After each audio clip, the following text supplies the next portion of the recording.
n'est pas le nombre de restaurants, de rendez-vous ou de beaux discours. C'est ce qui apparaît quand le charme du début commence à laisser place au réel. Je te propose un documentaire qui pose exactement cette question. Qu'est-ce qui permet réellement de se dire « c'est lui » 6 mois pour savoir si c'est lui. Autopsie documentaire, 12 minutes. Il y a une question que beaucoup de femmes se posent au début d'une relation. Est-ce que c'est lui? Pas simplement. Est-ce qu'il me plaît? Pas est-ce qu'il est beau? Pas même est-ce qu'il m'aime? Mais une question beaucoup plus lourde. Est-ce que cet homme peut devenir mon mari? Le père de mes enfants? L'homme avec lequel je peux construire une maison, une famille, une histoire, qui ne repose pas uniquement sur les émotions du moment. Et là, quelque chose devient intéressant. Parce qu'au début d'une relation, presque tout est facile. On choisit le restaurant, on choisit sa tenue, on choisit son parfum, on choisit les sujets de conversation. On montre généralement la meilleure version de soi. Pendant quelques semaines, chacun peut vivre dans une sorte de laboratoire sentimental. On se retrouve, on mange, on parle, on rit, on s'embrasse, on découvre l'autre. Et parfois, pendant 6 mois, on peut même avoir l'impression de connaître quelqu'un profondément. Mais attention, manger au restaurant pendant 6 mois ne signifie pas avoir vécu 6 mois avec quelqu'un. C'est une nuance fondamentale. Parce qu'un restaurant montre rarement comment une personne fonctionne lorsque la réalité devient inconfortable. Tu peux voir comment il choisit son plat, mais pas nécessairement comment il gère une responsabilité. Tu peux voir comment il traite le serveur, ce qui est déjà très révélateur. Mais tu ne sais pas encore comment il traite quelqu'un lorsqu'il est frustré depuis 3 jours. Tu peux observer sa générosité lorsqu'il paie l'addition. Mais tu ne sais pas encore comment il réagit lorsqu'une dépense imprévue arrive. Tu peux entendre ses projets. Mais tu ne sais pas encore s'il sait tenir une discipline lorsqu'il n'y a personne pour l'applaudir. Et c'est là que commence la véritable observation. Un homme ne se révèle pas dans ce qu'il promet. Il se révèle dans ce qu'il répète. Un homme peut dire « je veux une famille ». Très bien. Mais est-ce qu'il sait prendre soin de quelqu'un? Il peut dire « je serai un bon père ». Très bien. Mais comment traite-t-il les personnes dont il n'a rien à obtenir? Il peut dire « je veux construire avec toi ». Très bien. Mais sait-il construire quelque chose dans sa propre vie? Parce qu'il existe une erreur immense dans le choix amoureux. On tombe parfois amoureux du potentiel, pas de la réalité. On imagine l'homme qu'il pourrait devenir. On complète mentalement les morceaux manquants. On se dit « avec moi, il changera ». Quand nous aurons des enfants, il deviendra responsable. Quand nous vivrons ensemble, il prendra ses responsabilités. Quand il m'aimera davantage, il sera plus stable. Mais le mariage n'est pas une école de magie. Un enfant ne transforme pas automatiquement un homme immature en père responsable. Une maison ne transforme pas automatiquement un homme désorganisé en partenaire fiable. Et l'amour ne crée pas miraculeusement les qualités qui n'existaient pas avant. Le mariage amplifie souvent ce qui existe déjà. Alors, qu'est-ce qui fait dire c'est lui? Ce n'est pas un détail, ce n'est pas une phrase, ce n'est même pas nécessairement une émotion extraordinaire. C'est une accumulation de preuves, des petites preuves, parfois tellement ordinaires qu'on ne les remarque même pas.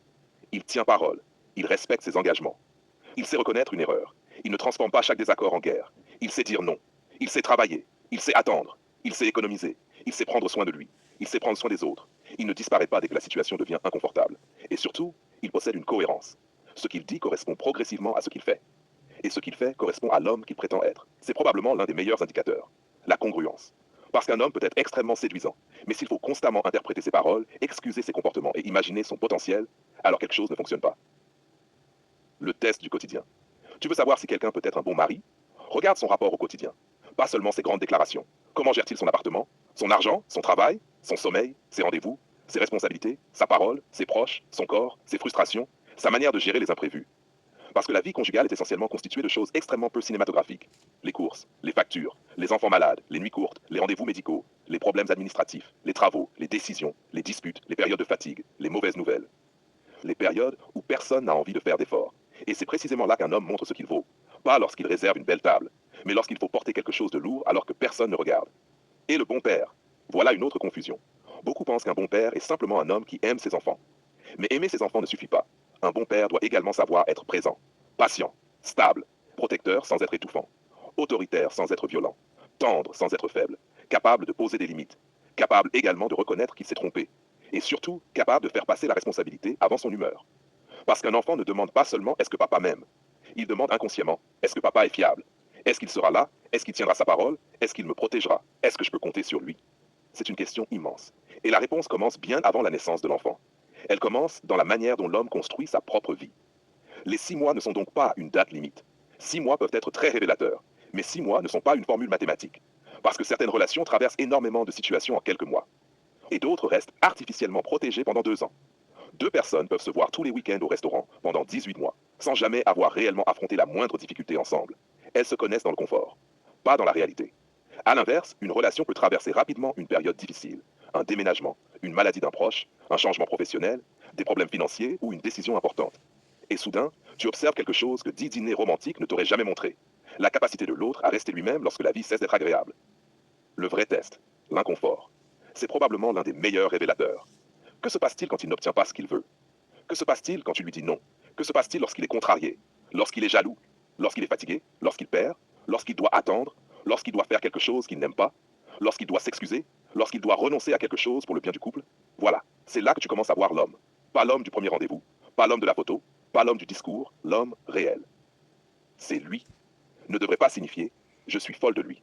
Ces deux phrases sont très différentes. « Je suis folle de lui » décrit ton état émotionnel. « C'est lui » décrit une conviction construite sur l'observation. La première peut apparaître en quelques heures. La seconde demande du temps. Et surtout, elle demande de regarder, vraiment regarder, sans romantiser, sans inventer, sans corriger mentalement les défauts, sans transformer les signaux d'alerte en défis personnels. Parce que choisir un conjoint, ce n'est pas sélectionner quelqu'un qui possède zéro défaut. C'est sélectionner quelqu'un dont les défauts sont compatibles avec la vie que tu veux construire. Quelqu'un dont les valeurs peuvent cohabiter avec les tiennes. Quelqu'un avec qui les conflits peuvent être réparés. Quelqu'un qui sait évoluer. Quelqu'un qui ne considère pas l'engagement comme une prison. Et peut-être que le signe le plus important est celui-ci. Avec la bonne personne, tu n'as pas besoin de devenir détective.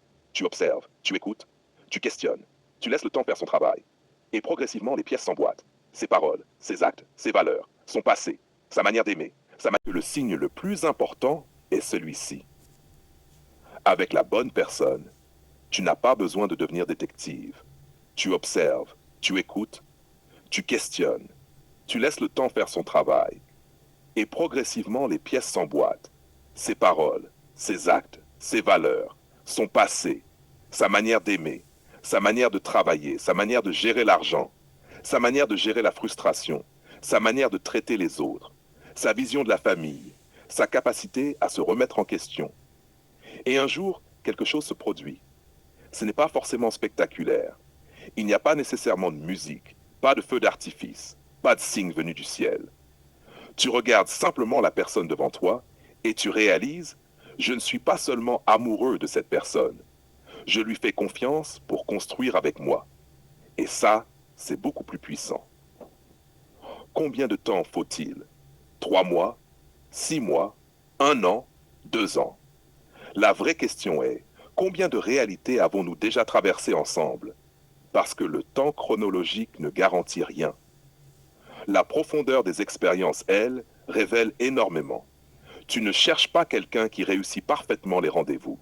Tu cherches quelqu'un avec qui le quotidien devient possible.